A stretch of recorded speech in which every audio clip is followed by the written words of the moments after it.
They kicked Frederick Douglass's son out of a restaurant. So he bought the entire beach next door and banned white people forever. This is the story of how one act of racism in 1890 created America's first black-owned beach resort and became the ultimate revenge.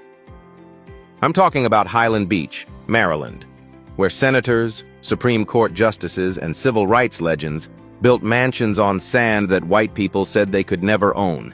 This wasn't just a beach, this was a revolution disguised as a vacation spot.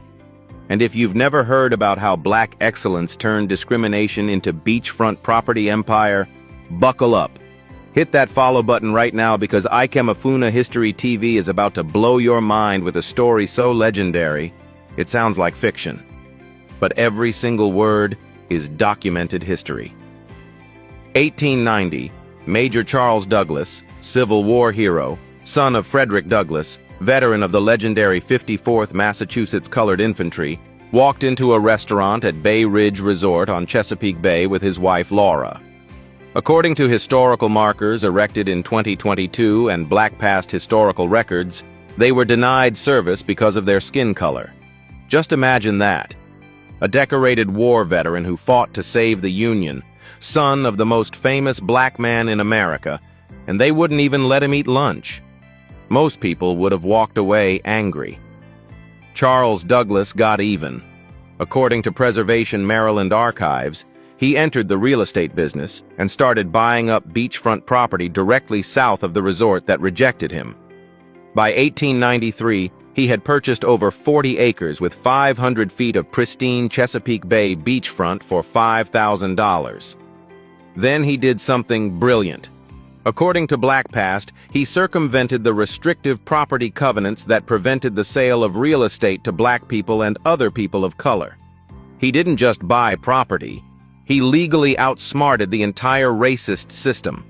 And then he started selling lots to family and friends. According to the Frederick Douglass Museum and Cultural Center, the first buyers were a who's who of black America.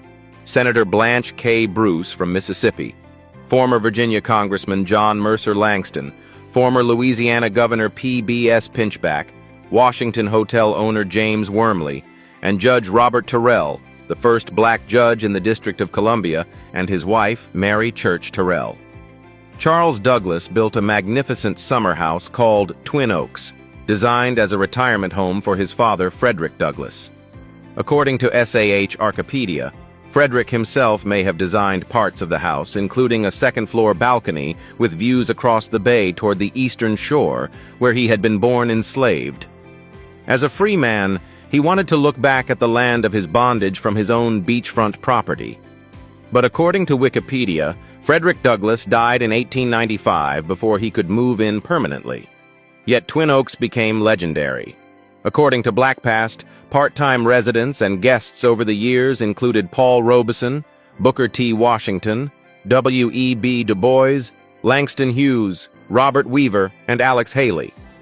Highland Beach became the gathering place for black excellence in America. Originally a summer resort, by 1915 it was a year-round community. When Charles Douglass died in 1920, according to Black Past, his son Haley Douglass took over leadership.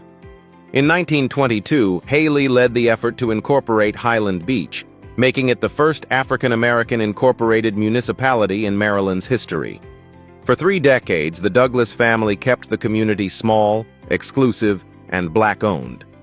But here's the twist. Beginning in the 1940s, developers built competing black resort communities nearby. By 1960, the formerly all-white resort of Arundel-on-the-Bay had become predominantly black. Integration meant Highland Beach was no longer the only option. By 2010, according to Black Past, only about 1,000 residents remained, many elderly, watching luxury developments encroach on their historic sanctuary. Today, Twin Oaks is the Frederick Douglass Museum and Cultural Center, preserved by the state of Maryland and Anne Arundel County as a memorial to one of America's greatest freedom fighters. And Highland Beach still stands, the oldest black resort town in America, founded not out of privilege, but out of defiance. So here's my question. When they try to shut you out, do you walk away or do you build your own empire? Drop your answer in the comments. Tell me, did you know about Highland Beach before this video? And here's the real question. Why don't they teach this in history class?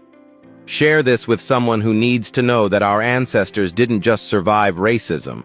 They turned it into beachfront real estate. Hit that like button, drop a comment with your thoughts, and follow Ekemafuna History TV for more stories of Black excellence they tried to bury. Because when we know our history, we understand our power.